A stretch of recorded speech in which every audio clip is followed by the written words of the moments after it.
Hello guys, this is Shriya and welcome to Mike TV podcast. ఈ రోజు మనం darling Prabhas most awaited movie కల్కి గురించి మాట్లాడుకోబోతున్నాం. అయితే ఈ మూవీ ఎన్ని రికార్డ్స్ బ్రేక్ చేస్తుందని కొంతమంది వెయిట్ చేస్తుంటే అసలు ఈ మూవీకి బజ్ క్రియేట్ కావడం లేదని ఇంకొంతమంది అంటున్నారు. సో ఈ టాపిక్ గురించి మాట్లాడడానికి we have one of my colleagues, senior journalist Baburao with me. Hello, what's up? చెప్పాలి నువ్వే. ఎలా ఉన్నారు? బాగున్నాను. How is the Josh? జోష్ ఈజ్ ఫైన్. ఓకే, కల్కి గురించి అన్నావు కదా, అవును. ఎందుకు బజ్ లేదని ఎందుకు అనుకుంటున్నావు? సరే, అదంతా వదిలేస్తే నేను విన్న దానికి బట్టి కొంతమంది అంటున్నారని అన్నాను. ఐ డెంట్ క్లెయిమ్ దట్ అసలు బస్ క్రియేట్ కావడం లేదని అనట్లేదు. కాకపోతే మీకు మొన్న వచ్చిన ట్రైలర్ 11 days బ్యాక్ వచ్చిన ట్రైలర్ ఎలా అనిపించింది అండ్ 2 days బ్యాక్ వచ్చిన ట్రైలర్ ఎలా అనిపించింది? నిజానికి సినిమాకి బజ్ లేదు అని అనుకోవడం ఒక పాయింట్ అయితే, ఈ రెండు ట్రైలర్ కంపేర్ చేసినప్పుడు ప్రభాస్ని అండర్ ప్లే చేస్తున్నారు అన్నది ఒక పాయింట్ లాగా చాలా మంది మాట్లాడుతూ ఉన్నారు. అంటే ప్రభాస్ లాంటి ఒక top star, India top star అయినట్టు ప్రభాస్ని కొంచెం తక్కువ చేసి చూపిస్తున్నారు, అమితాబ్ బచ్చన్ ఎక్కువ చేసి చూపిస్తున్నారు అనేది ఒక ఎక్కువ లిటరల్లీ ఆయన ఫైట్స్ ఎక్కువ ఉన్నాయి, యాక్షన్ సీక్వెన్స్ ఆయన బాగున్నాయి అనేది ఒక టాక్ ఉంది. అది ఒక కారణం అయి ఉండొచ్చు అనుకుంటున్నారు. కానీ ఇక్కడ రాజమౌళి నాగేశ్వరంతో ఎక్కువ కంపేర్ చేస్తున్నారు చాలా మంది. రాజమౌళి సినిమా అయితే ఎలా ఉండేది అని. కానీ రాజమౌళి మెల్లగా పాన్ ఇండియన్ ఇమేజ్ని బిల్డ్ చేసుకున్నాడు. మగధీర, ఈగ, ఆ తర్వాతే బాహుబలికి వచ్చాడు. ఈ రెండు సినిమాలతో ఆడియన్స్ చాలా సర్ప్రైజ్ చేశాడు కంట్రీ మొత్తం. బట్ నాగేశ్వరం విషయంలో అలా లేదు. అందుకని ఒక డైరెక్టర్ విషయంలో ఆయన గురించి పెద్దగా పాన్ ఇండియన్ ఆడియన్స్ తెలియదు. అదొక రీజన్ అంట. ఓన్లీ ప్రభాస్ కోసం చూస్తున్నారు. అయితే ప్రభాస్ విషయంలో చూస్తే కనుక బాహుబలితో ఒక్కసారి పిక్స్కి వెళ్ళిపోయి ఆ తర్వాత మెల్లగా ట్రాక్ డౌన్ అయింది. సాహో తర్వాత సాహో ఆ రేంజ్లో కనెక్ట్ అవ్వలేదు. రాధేశ్యామ్ కావచ్చు, రీసెంట్గా సలారు మీద సరే కమర్షియల్గా బిగ్గెస్ట్ హిట్ అయినప్పుడు కూడా దాని మీద కొన్ని కంప్లైంట్స్ ఉన్నాయి. అందుకని కొంచెం ఒక డౌన్గా ఉంది. దానికి తోడు ట్రైలర్లో ప్రభాస్ అండర్ ప్లేలో కనిపిస్తూ ఉన్నాడు, ఎక్కువ హైలైట్ కావట్లేదు అనేది ఒక రీజన్తో చెప్తా ఉన్నారు. కానీ చాలా వరకు ఇలాంటి సినిమాలకు ఏమవుతుందంటే విజువల్స్, కంటెంట్ ఈ రెండు బలంగా ఉన్నప్పుడు హీరో అండర్ ప్లే చేసినా నడుస్తుంది, హైపర్గా ఉన్నా నడుస్తుంది. కాకపోతే ఇక్కడ నాగేశ్వరిని చూసుకుంటే కంటెంట్ మీద ఎక్కువ ఫోకస్ చేసినట్టు కనిపిస్తూ ఉన్నారు. ఆ కంటెంట్ అంటే ఇప్పుడు ప్రభాస్ కాబట్టి భారీగా యాక్షన్ సీక్వెన్స్లు పెట్టాలి, అవే చూపించి ఆడియన్స్ని థియేటర్ రప్పించాలి అనుకున్నప్పుడు ఏమవుతుందంటే ఎక్స్పెక్టేషన్స్ హెవీగా పెంచినప్పుడు ఆటోమేటిక్గా ప్రభాస్ ఫోకస్డ్గా ఉంటారు, మిగతా క్యారెక్టర్స్ మీద ఆడియన్స్కి పెద్ద ఇంట్రెస్ట్ అనిపించాలి. బట్ ఇది ఒక మనకి పురాణ గాథ, మనకి కల్పితమేం కాదు, ఒక పౌరాణిక గాథ లాంటిది. కాబట్టి ఇందులో కల్కి కావచ్చు, అశ్వత్థామ కావచ్చు, ఇంకా రకరకాల పాత్రలు, అర్జునుడు కావచ్చు, భీష్ముడు, ద్రోణాచార్యుడు, ఈ క్యారెక్టర్స్ అన్నీ ఉంటాయో లేదో తెలియదు. కానీ వీటికి ఇంటర్లింక్ అయినటువంటి క్యారెక్టరైజేషన్స్ మాత్రం సినిమా కల్కి సంబంధించి ఉంటుంది కొంత. అశ్వత్థామ ఉన్నాడు కాబట్టి అంచేత ఈ అన్ని క్యారెక్టర్స్ మిస్ అవుతాయి, ప్రభాస్ హైలైట్ అవుతాయి. అయితే కొంతమంది what they were telling is that అసలు మనకి ట్రైలర్ చూసిన తర్వాత మనకి సినిమా అర్థమవుతుందా? ఈ రెండు ట్రైలర్స్ ఎలా ఉండేనంటే ఫస్ట్ వాళ్ళకు ఒక నచ్చింది, ఒక ట్రైలర్ నచ్చింది, రిలీజ్ చేసినారు. It was 11 days before. ఆ తర్వాత ఎందుకో మరి ఏమనిపించిందో ఏమో ఇంకొకటి కట్ చేసి same similar way it was story అదే చెప్తాను. ఫస్ట్ ట్రైలర్లో ఉన్న 2-3 షార్ట్స్ ఇందులో కూడా కనిపించాయి. It was almost similar. మరి అది మంచిగా అనిపించలేదని చెప్పి ఇంకో ట్రైలర్ లాగా రిలీజ్ చేసినారో ఏంటో కానీ it was a question mark face. చాలా మందిని ఎలా అనిపించింది అడగానే వాళ్ళు ఏమన్నారంటే అసలు మనకు అర్థమవుతుంది ఆ సినిమా థియేటర్స్కి వెళ్ళిన తర్వాత. నాగేశ్వన్ ప్రీవియస్ 2 సినిమాలు చూసుకున్నప్పుడు కూడా ఒక క్లమ్జీగా ఉన్నట్టు అనిపిస్తుంది. అస్సలు ఎవడే సుబ్రహ్మణ్యం, ఇదేంటి రిషి ఎవరి కోసం వెళ్తున్నారు ఇలా అనిపిస్తుంది. కథ స్క్రీన్ ప్లే బ్యూటిఫుల్గా ఉంటుంది, చూస్తున్నంతసేపు అందులో లీనమైపోతాం. మహానటి విషయంలో కూడా అంతే. మహానటి సావిత్రి క్యారెక్టర్ని ఎలా చూపించాడు, అందులో ఫ్యాక్ట్స్ ఏంటి, ఇన్ఫాక్ట్స్ ఏంటి పక్కన పెడితే బ్యూటిఫుల్ స్క్రీన్ ప్లే. అంచేత సినిమా సూపర్ హిట్ అయిపోయింది. ఒక స్క్రీన్ ప్లే పర్ఫెక్ట్గా ఉండే ఒక్కొక్క క్యారెక్టర్ రివీల్ చేసుకుంటున్న టైమింగ్లో రివీల్ చేసుకుంటూ వెళ్తున్నప్పుడు ఆబ్వియస్గా నచ్చుతుంది సినిమా. మనకు అర్థమైన పాఠం ఏం చెప్పండి నాకు తెలిసి. ఎందుకంటే ఒక పెద్ద cinema, biggest canvas, star cast ఉన్నటువంటి సినిమా తీస్తున్నప్పుడు మన దగ్గర కూర్చోబెట్టి ఎవరెవరు ఏంటి ఇట్లా పాఠాలు చెప్పే పరిస్థితి ఉండదు. కమర్షియల్ ఆస్పెక్ట్స్ ఉంటూనే మనకు చూస్తే కూడా ట్రైలర్ చూస్తే కూడా అదే కనిపిస్తుంది. ఇక్కడ 3 రాజ్యాలు ప్రధానంగా కనిపిస్తూ ఉంటాయి. ఒకటి ప్రపంచంలో మొదటి నగరం, చివరి నగరం కాశీ అంటున్నాడు. సో ఇప్పుడు ఉన్నటువంటి ఈ సినిమా సాగే కాలానికి 2898 అంటున్నాం కదా, ఆ తర్వాత కాలానికి ప్రపంచం మొత్తంలో మిగిలేదు ఒకే నగరం, అందుకే మనకి కాశీ. అందుకే మనకి ఆ కాశీలో డిఫరెంట్ ఫేస్లు ఉన్నటువంటి పర్సన్స్ కనిపిస్తున్నాం, మన ఇండియన్ ఆరిజిన్స్ కాకుండా వేరే దేశం వాళ్ళు కూడా ఉన్నారేమో. అంటే ప్రపంచంలో చివరి నగరం అంటున్నాడు కదా, అందరు ఇక్కడికి వస్తారు. ఇక్కడున్న వీళ్ళందరికీ కాంప్లెక్స్ అని ఒక బ్యూటిఫుల్ సిటీ అనుకోవచ్చు. ఒక ఎగ్జాంపుల్, ఇంకొక లోకం, కాంప్లెక్స్ అని ఒక కొత్త లోకం ఉంటుంది. అక్కడ అది చాలా ఒక లివబుల్గా ఉంటుంది, అంటే అన్ని అవైలబుల్గా ఉంటాయి. అల్ట్రా మోడర్న్ లైఫ్ స్టైల్ అంటాం కదా, ఒక ఇప్పుడు మన భాషలో చెప్పుకుంటే అలాంటివన్నీ అక్కడ ఉంటాయి. కాశీ నగరంలో రకరకాల ప్రాబ్లమ్స్ ఫేస్ చేస్తూ ఉంటారు. తినడానికి ఉంటుంది, వాటర్ ప్రాబ్లం ఉంటుంది.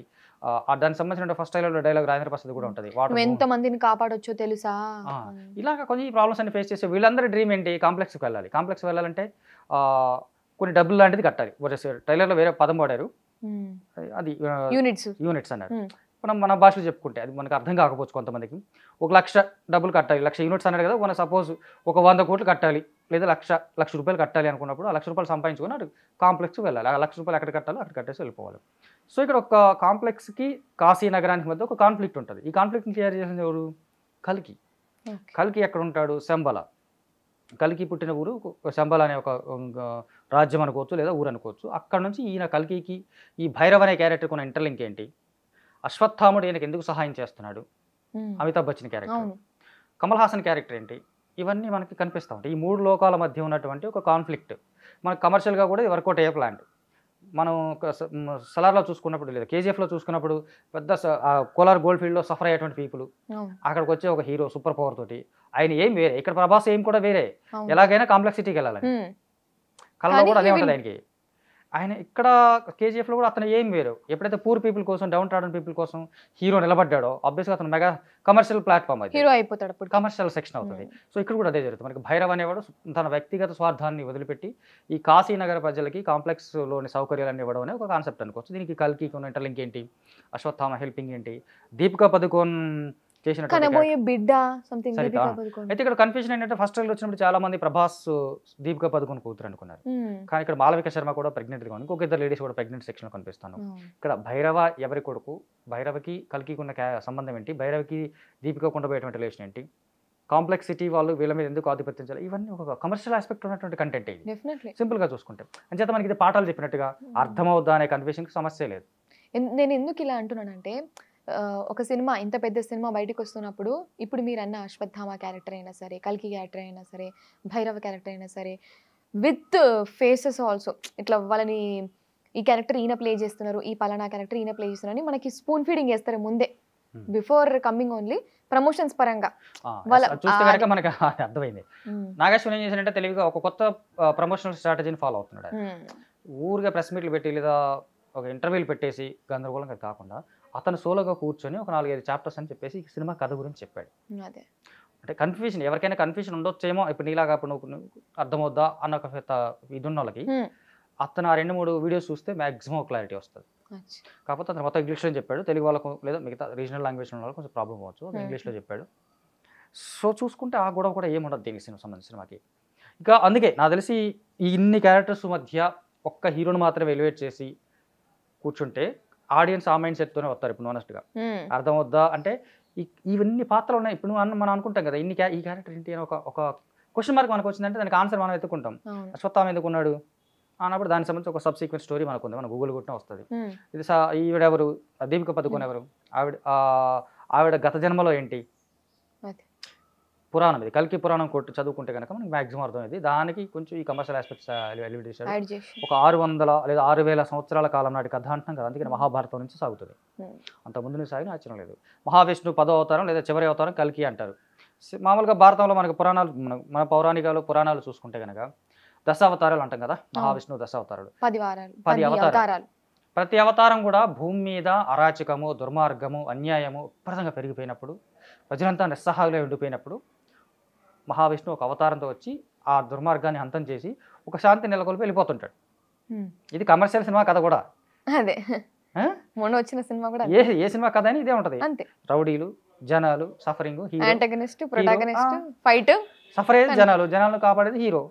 సో అది సినిమా మీద పెద్ద కన్ఫ్యూషన్స్ ఉంటాయి లేదు, కమర్షియల్ ఆస్పెక్ట్స్ అన్నీ ఉన్నటువంటి సినిమా లాగానే కనిపిస్తుంది. ప్రభాస్ని అండర్ప్లే చేయటమే కరెక్ట్. ఇలాంటి సినిమాలకి అంటే పురాణాలు లాంటి ఇలాంటి చెప్తున్నప్పుడు ప్రభాస్ని అండర్ప్లే చేయటమే కరెక్ట్. మహాభారతం చెప్తా ఓన్లీ శ్రీకృష్ణును అర్జును హైలైట్ చేస్తే పెద్దగా ఎక్కదు, జనాలకి అర్థం కాదంటే ఆ మైండ్ సెట్తో వెళ్తారు. అంచేత ప్రభాస్ని అండర్ప్లే చేయడమే కరెక్ట్. దీనికి బజ్ క్రియేట్ కాకపోయినంత మాత్రాన ఓపెనింగ్స్ రావనుకోవడానికి అయితే లేదు కదా. There is the Prabhas, Kamal Haasan, Amitabh, Deepika. అవును, క్యారెక్టర్స్ గురించి మాట్లాడుకున్నట్టయితే చాలా మంది ఉన్నారు. లైక్ ప్రభాస్ ఉన్నారు, అమితాబ్ బచ్చన్, శోభనా గారు ఉన్నారు, మాళవిక నాయర్ ఉన్నారు, మళ్ళీ దీపికా పదుకోన్, దిశా పటాని, పశుపతి, ఇలా పశుపతి అని ఒక తమిళ ఆర్టిస్ట్ ఉన్నాడు. అచ్చా అచ్చా సో అచ్చా. చాలా మంది is one of the most famous artist. Also ఇక్కడ థింగ్ ఏంటి అంటే కొంతమంది ఉన్నారని టాక్ వస్తుంది. ఎవరు? ఎవరెవరంటే దుల్కర్ సల్మాన్, విజయ్ దేవరకొండ, మృణాల్ ఠాకూర్ వాళ్ళని హైడ్ చేసినారంట అని టాక్. ఇలే కాదు, ఇంకా నాని కూడా ఉన్నాడని చెప్పారు. నానే కూడానా? ఓకే. సో కొన్ని ట్రైలర్లో డీకోడ్ చేస్తా, కొన్ని కనపడే షార్ట్స్ చూపించేసి అర్జునుడి క్యారెక్టర్ ఒకటి ఉంది దాంట్లో. ఒక యుద్ధానికి సంబంధించి ఒక అర్జునుడి క్యారెక్టర్ ఉంది. అర్జునుడి క్యారెక్టర్ విజయ్ దేవరకొండ చేశాడు అని చెప్పేసి కొంచెం డీకోడ్ చేస్తా ఉన్నారు కొంతమంది. నిజానికి కొన్ని ఎక్స్ట్రా క్యారెక్టర్స్ అవసరం, భారతం నుంచి కావచ్చు లేదా పురాణాల నుంచి సంబంధించి బాగా మోస్ట్ ఫేమస్ క్యారెక్టర్స్ అవసరం ఉంటుంది. అర్జునుడు కావచ్చు, ఇట్లా కొన్ని. ఈ సినిమా మొత్తం లెంత్ ఎంత సార్? 2 గంటల 58 నిమిషాలు, ఆల్మోస్ట్ 3 గంటలు. ఆల్మోస్ట్ 3 గంటలు. ఓకే, 3 గంటలు సరిపోతుంది ఇంకా. అంటారా? అంటే మీరు ఇప్పుడు పురాణాలు చదువుతున్నారు కదా, అందుకని డౌట్ వచ్చింది అంతే. అలా ఏముండదు, మరీ ఇన్ డీటెయిలింగ్ వెళ్ళకపోవచ్చు, బ్రీఫ్ చేసి ఉండొచ్చు, సింపుల్గా వెళ్ళిపోద్ది. సో అది విజయ్ దేవరకొండ అర్జునుడి క్యారెక్టర్ చేస్తున్నాడని, దుల్కర్ సల్మాన్ మృణాల్ ఠాకూర్ క్యారెక్టర్ ఒక మోస్ట్ సర్ప్రైజింగ్గా ఉంటుందని, వీళ్ళు ఎవరో ఎక్స్పెక్ట్ చేయనంత ఇదిగా ఉంటుందని చెప్పేసి కొన్ని రూమర్స్ అయితే ఉన్నాయి. బట్ ఇలాంటి క్యారెక్టర్స్ అయితే సినిమాకి అవసరం. నిజంగా వీళ్ళు ఆ సినిమాలో ఉంటే కనుక కల్కి సినిమా రికార్డ్స్ ఆపడం ఎవరి వల్ల కాదు. అఫ్కోర్స్ వాళ్ళ క్యారెక్టర్స్ కూడా బలంగా ఉండాలి, ఏదో కనపడి వెళ్ళిపోయారు క్యామియో రోల్స్ కాకుండా. ఆ క్యారెక్టర్కి స్ట్రెంత్ ఉండి వాళ్ళు పర్ఫెక్ట్గా యాప్ట్ అయితే కనుక నెక్స్ట్ లెవెల్ ఉంటుంది, తిరిగి వెళ్ళేది. ఈ కొన్ని క్యారెక్టర్స్ ఉన్నాయి కదండి సార్, మీ ఏమంటాం ఇది మాలవిక నాయర్ది, శోభనా గారిది, వాళ్ళు క్వీన్ లాగా కనిపించినారా మీకు, లేదంటే ఇట్లా స్లేవ్స్ లాగా కనిపించినారా? అంటే క్వీన్స్ స్లేవ్స్గా ఉన్నారు అని అంటే రాజులను బంధించారు, రాణులను బంధించారు అంటాం కదా, అలా కనపడ్డారు కొంతవరకు. అయితే ఇక్కడ నాగేశ్వరికి ఎవరు అదే తెలివి అక్కడే కనిపిస్తుంది మనకి. ఏ క్యారెక్టర్ని ఏంటి అనేది పెద్దగా రివీల్ చేయట్లా. ఇప్పుడు భైరవ కలిగి ఎవరు మనకి ఇంకా తెలియదు. సో ఇది కొంచెం ఆ తెలివి నిజంగా వర్కౌట్ అయ్యే అవకాశాలు ఉన్నాయి. ఇప్పుడు శోభన ఉన్నారు, శోభన లేదా దీపికా పదుకోన్ ఫస్ట్ మనం చెప్పాను కదా, భైరవ వాళ్ళ మాదర్ అయి ఉండొచ్చు లేదా కలికి అట్లా అనుకుంటారు. కాదు అట్లా కాదు, ప్రభాస్ వాళ్ళ మదర్ అయి ఉండొచ్చు అనుకున్నారు. ఇప్పుడు వస్తే ఇంకొన్ని క్యారెక్టర్స్ ఆడాను. So that no problem. ఆ తెలివి, ఆ సర్ప్రైజింగ్ ఎలిమెంట్ సినిమాలో మనకు కనిపిస్తే కనుక క్యారెక్టరైజేషన్ తోటి అదిరిపోద్ది. ఇప్పుడైతే ఓన్లీ హిందీ వరకే ప్రమోషన్స్ జరిగాయి.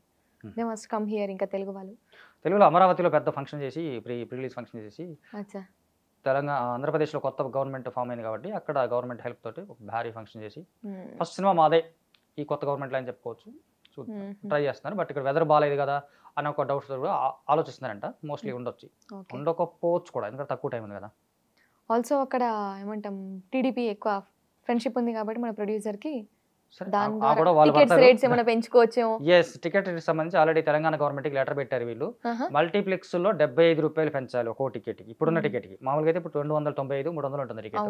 ఇంకొక 75 రూపీస్ మల్టీప్లెక్స్ లో, సింగిల్ స్క్రీన్ లో 100 రూపీస్ పెంచాలి పర్ టికెట్ అని చెప్పేసి అప్లికేషన్ అయితే గవర్నమెంట్ అప్లికేషన్. అంటే సింగిల్ స్క్రీన్ కాస్ట్ తక్కువ కదా, 175 275 అవుతుంది. Already ticket. So government letter పెట్టారు. గవర్నమెంట్ పాజిటివ్గా ఉండే ఛాన్స్ అయితే ఉంది. అట్లాగే ఎక్స్ట్రా షోస్, మార్నింగ్ షోస్, వీటికి సంబంధించి ఒక 6 షోలు పెట్టుకోవాలి 1 వీక్ పాటు అని చెప్పేసి ఒక ప్రయత్నం చేస్తాను. పర్మిషన్ ఇస్తే మాత్రం అన్ని రికార్డ్స్ బదులవుతాయి. మ్యూజిక్ డైరెక్టర్ గురించి మాట్లాడితే కొంతమంది సెకండ్ ట్రైలర్ సంబంధించి చూసుకుంటే మ్యూజిక్ డైరెక్టర్ సంతోష్ నారాయణ్ మొన్న చమ్కీలా అంగీలేసి నేనైతే చాలా ఎంజాయ్ చేసిన. ఇక్కడ సాంగ్స్ ఏం లేవు అనగానే ఎందుకు ఈ మ్యూజిక్ డైరెక్టర్ ఎందుకు మరి అని అనిపించింది. మీ టేక్ ఏంటి దాని మీద? నిజానికి సెకండ్ ట్రైలర్ వచ్చిన తర్వాత మ్యూజిక్ డల్ గా ఉందని కామెంట్స్ అయితే వచ్చినాయి చాలా. It's not my comment. చాలా కామెంట్స్ అయితే మ్యూజిక్ బ్యాక్గ్రౌండ్ స్కోర్ డల్ గా ఉంది, అందులో ఒక మాంటేజ్ సాంగ్ ఉంది హీరో ఎస్టాబ్లిష్ చేస్తా, అది కొంచెం డల్ గా ఉంది, పెద్దగా అనిపించలేదు అని చెప్పి కొన్ని కామెంట్స్ అయితే ఉన్నాయి. ఇలాంటి సినిమాలు ఏమవుతుందంటే మాంటేజ్ సాంగ్స్ ఎప్పుడు ఒకేసారి లెక్క పెట్టలేము, సీన్స్ బట్టి వస్తూ ఉంటాయి, రకరకాలుగా వెళ్ళిపోతాను. అప్పుడు నచ్చవచ్చు నచ్చకపోవచ్చు, ఒకటే పాట ఉంది కాబట్టి పెద్ద అవసరం కూడా లేదు పాట. కానీ నేపథ్య బ్యాక్గ్రౌండ్ స్కోర్ కూడా కొంచెం డల్గా ఉందని కామెంట్స్ అయితే వస్తూ ఉన్నాయి. చూద్దాం మరి సినిమా ఎట్లా ఉంటుందో. సినిమా మీకు ఆల్రెడీ నాగేశ్వన్ గారు ఫస్ట్ ఆఫ్ ఆల్ ఎవడే సుబ్రహ్మణ్యం, ఆ తర్వాత మహానటి, 2 మూవీలు. ఫస్ట్ మూవీ వాజ్ ఓకే, నాకైతే ఓకే. నాకు విజయ్ దేవరకొండ గురించి అన్నప్పుడు చూస్తే నాగేశ్వన్కి పర్సనల్ గా విజయ్ దేవరకొండ అంటే చాలా ఇష్టం. చాలా ఇంటర్వ్యూస్ లో కూడా నా అన్ని సినిమాల్లో విజయ్ దేవరకొండ ఉండాలని కోరుకుంటా అన్నాడు. అందుకే ఎవడే సుబ్రహ్మణ్యం ఉన్నాడు, మహానటిలో ఉన్నాడు, దీంట్లో కూడా ఉండే అవకాశం 100% ఉంది. సో ఖచ్చితంగా విజయ్ దేవరకొండ ఉంటే మాత్రం పెద్ద సర్ప్రైజింగ్ ఎలిమెంట్ అవుతుంది సినిమాకి. యాక్చువల్లీ నా క్వశ్చన్ ఏంటంటే ఆ 2 మూవీస్లో చూసినట్టయితే స్లో నరేషన్ ఉంటుంది.